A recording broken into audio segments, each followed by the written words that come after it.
delivery with DoorDash, and then like a clothing company like pineapple.com that kind of specializes in athletic apparel, mainly geared towards women and girls, a lot of mother-daughter combos, so child-friendly family clothing. In regards to male specific clothing, that's not really like our focus niche. So size dependent, maybe there's unisex, entirely inventory. So that is a day of training. Finding locations, finding a good location. Depends on the focus, your desires, the goals of the shop. Maybe a location chosen is dependent on a lot of foot traffic or vehicle traffic, or maybe a location is dependent on the area, the community, what can one bring to it, and how could they benefit from such. Not just short term, long term. Thinking about the type of building it should be. If it's more mobile, then able to get around to other places. So maybe thinking of like a locality. So or both options, building and mobile. So thinking about marketing, thinking and considering stationary purposes and then mobile purposes, maybe within just the vicinity, maybe events, maybe not events, maybe. So you have those options available. It depends on purpose, depends on budget, depends on what can be provided. What's around? A lot of people go there, do a lot of people not go, more online, but stationary would be just something good and positive for the community and area. But most transactions would occur online or through purchases online, but that's an available resource to those that are able to walk in. So there's different considerations. There's what may seem beneficial for others may not be beneficial for others. So again, it's like a fitness plan, a dietary plan. Everyone's will look a lot different. Everyone has different goals in mind. Everyone has a different mindset. Everyone's body type is not the same. Everyone's meal time or schedules are not always equal. So meal times look different. So that means your body is responding in a metabolic way when it's like not resting, when it's awake, differently than those that may, be working a job with hours from 9 to 5, or maybe you work an overnight shift, you work in a hospital or an emergency room. So those hours will look a lot different. You might eat dinner at breakfast time, and you might eat breakfast at dinner time. That's completely normal. There's nothing wrong with it. Some people might show you a side eye, but they have no clue what that's about, because they don't know it. So everyone's regime will look a little different. Market analysis or not, it depends on the physical. We have online availability.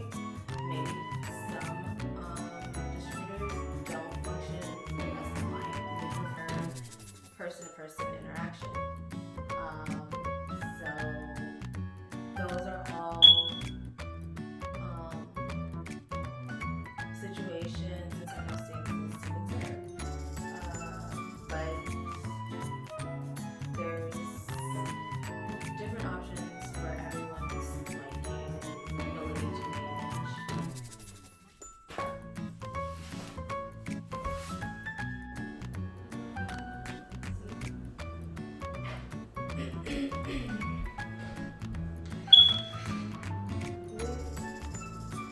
looking at vendor spaces, here's the product.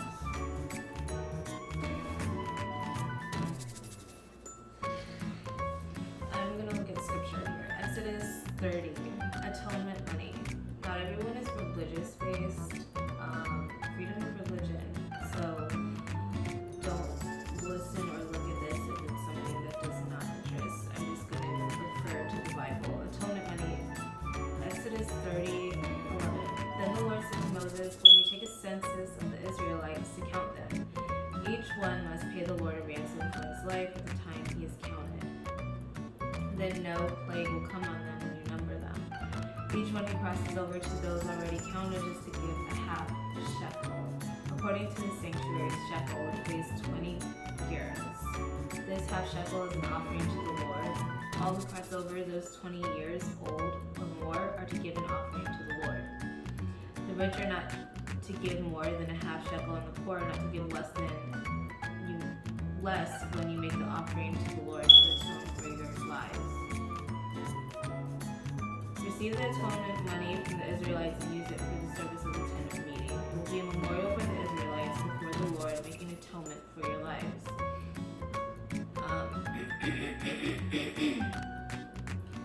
Here, events. Atonement. This is a once a year ceremony. Noted here, Day of Atonement. Old Testament versus New Testament. On this day, a sacrifice was made for the sins of the entire Israelite nation. So it was within a whole nation. It wasn't individualistic. It was a whole nation that had sacrificed, and it's in relation to forgiveness of sins. Here it says, the Day of Atonement served as a reminder to the daily, weekly, and monthly sacrifices could cover sins only temporarily. It pointed toward Jesus Christ, the perfect atonement, who could remove sins forever. So that's where that's annotated. And then the atonement money was like a census tax. Taxes. History continued the principle that all the people belonged to God and therefore needed to be redeemed by a sacrifice. Whenever a census took place, everyone, both rich and poor, was required to pay a ransom. God does not discriminate between people. All of us need mercy and forgiveness because of our sinful thoughts and actions. There is no way the rich person can buy up God, and no way the poor can avoid pain. God's command is that all of us come humbly before Him to be given and brought into His family. Mary K. Taxes. Business, taxes, tax forms, census, and in the covering of sins of the entire nation, a day of atonement. This is, I make a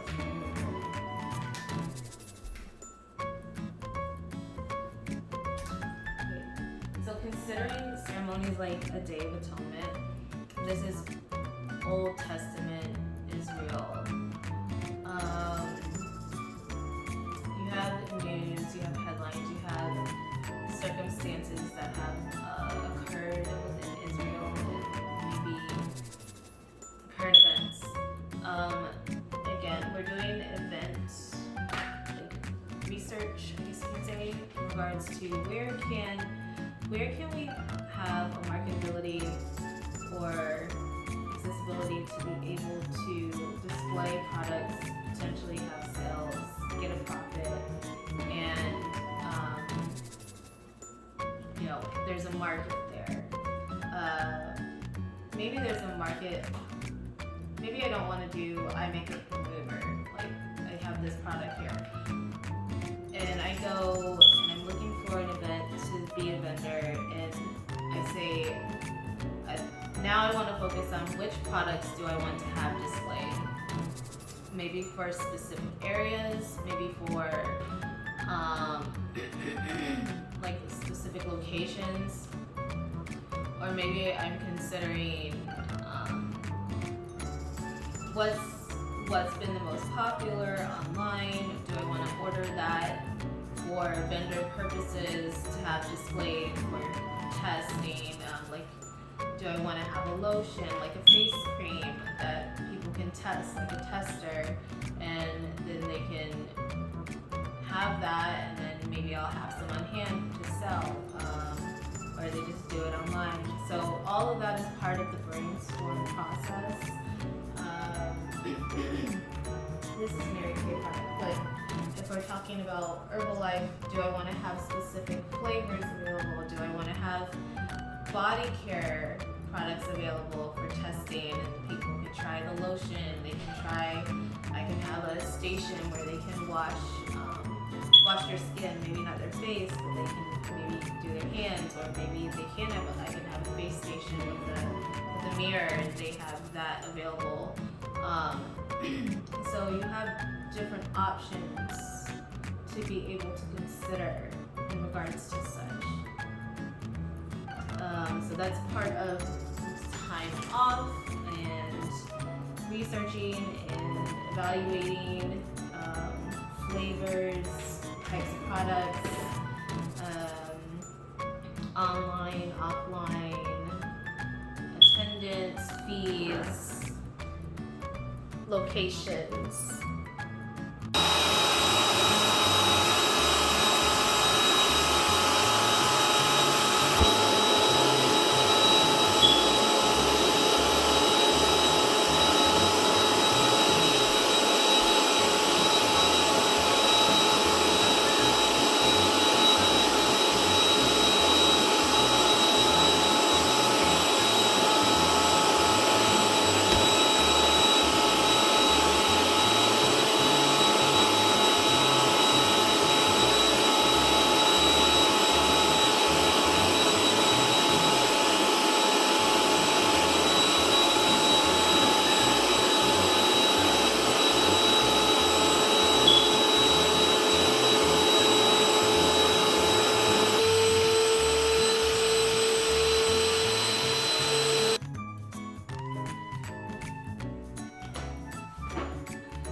Today we're going to look at time scales, maybe consideration of distribution.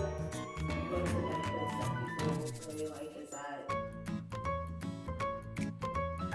typically you can set your own day or hours depending on the dedication and the level of participation. Stated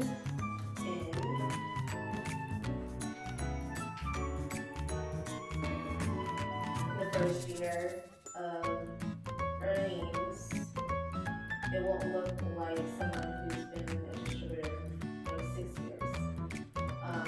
But it's extra income per month, more than typically $100, depending on the dedication and exposure. So let's just say been a lot of fast paced. There's been profit that's come in, and you have have the ability to say, you know what, I'll just stick to like 3 or 4 days work week. Focus on product, focus on maybe service and giving product or fitness sessions and or nutrition talks, podcasts, something like that, a community support group. So you have those various things involved. And then maybe I'll take 3 or 4 days downtime. I'll still do some work, maybe look over inventory, or maybe look over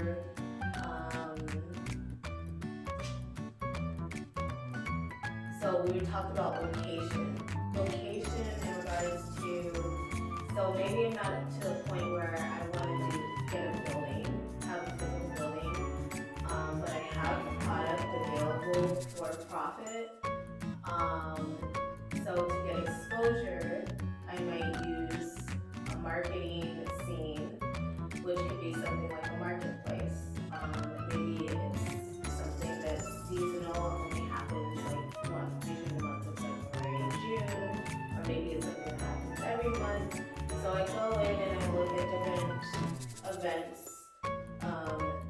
maybe, and what it takes to be a vendor. Not much. Maybe I just have a table, I have a sign, and I have some products available, and I have a support group that's saying, well, this is what's available, this is what can be done. Maybe I have beauty products, maybe I have some samples that I can give, maybe I have this, so then I have direction for those that come to go to my site, order products if they desire, and maybe I have some on hand that I can actually sell for retail, available for specific events, so have just like a small inventory just specifically for that, and gain exposure for self as distributor and for purposes of just getting involved with the community, getting involved in different customer bases, and getting some sales in. Because at the end of the day, it's still a business, and but just having that connection in that way. So maybe I take some downtime. I look over the products and I see, okay, we have these products available that maybe I can go pick up. That's why I can take downtime. I have some free time. I have some gas in the vehicle, or vehicle's charged. I can go over, or depending on what it is, I can go over and pick up the product and do my inventory and do it that way. Or I can, take some time, or I can take a day of just like browsing through websites and areas. Maybe I'm not going to be in my specific area that I live, and I'm actually going to go visit family, and for a little bit of time, and let's say like the summer, kids are out of school, we have some downtime, so for the month of January, I'll see if they have any events that are going on that maybe I can sign up to be a vendor, and I can do that while I'm out there, spend time with family, and I can do a little bit of work. So it's not too bad. It keeps me busy, and then I can work that in with the family and let them know, so we can work that together with whatever schedule. So those are different options to look at and consider on some downtime. Do a little bit of planning, a little bit of thinking, a little bit of calling, emailing, contact, communication, and just to kind of see what's going on. Make some payments, if it's something that wants to be done, and then able to set up with everyone once we get there. So that's something that's possible. That's an option. That's a route that is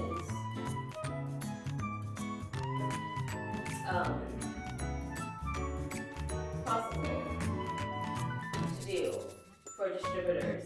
And then, of course, like maybe having a sign, like a banner or a metal sign, or even just a tabletop sign, one of those plastic tabletop inserts that are no more than $10, usually like at an office store or like a Walmart or Target.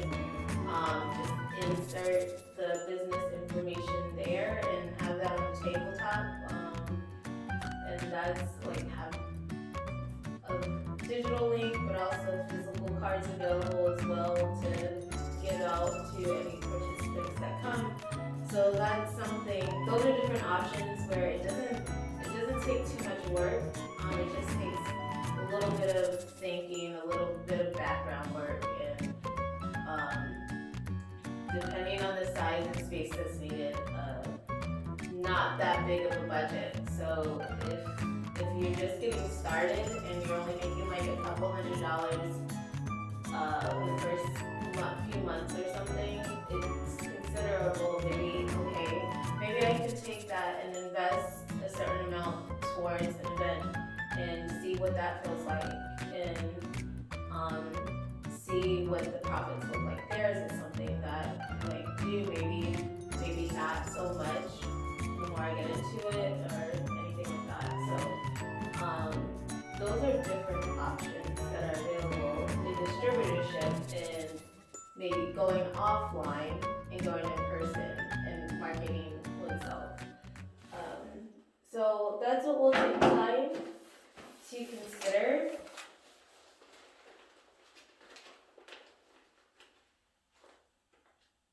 So that's all part of like market analysis a little bit, I guess you could say.